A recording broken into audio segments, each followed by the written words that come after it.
mpulira nfawuli wekutudulira ondabiza nnaku musajja gwe obanyabonyeza ekyenda kyange. Kino kiddiridde Kisitu Elia okwekubira endulu mu lukiiko lw'ekyalo ng'agamba nti mulirwanaawe Kagulire Mustapha yagula amayembe era ng'ageganywa mu kyalo Christina Nannyondo n'omwana waabwe yakazaalibwa.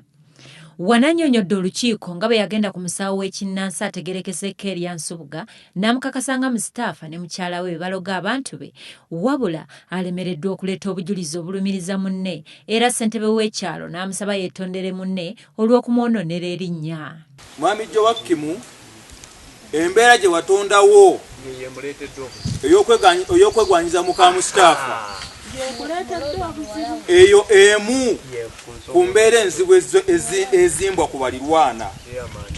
Tekya kibadde kituuse n'enkoko eyiyo okugenda ewooli oba eyooli okudda ewoono naye ekoleki ndowooza olaba.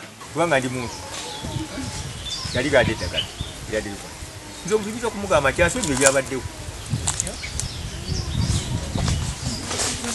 kubanga ndi muntu siri mizibu siri lubaale.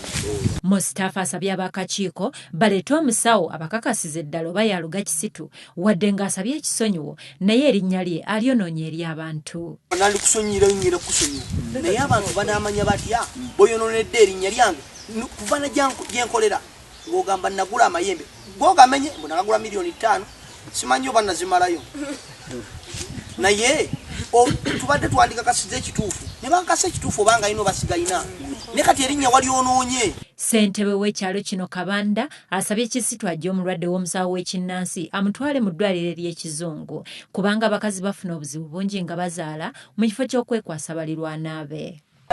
Omusawo yennyini gwalwalidde omulwaddewo kati ate yagenda ku famasi n'agula obukenda n'abuwa omulwaddewo.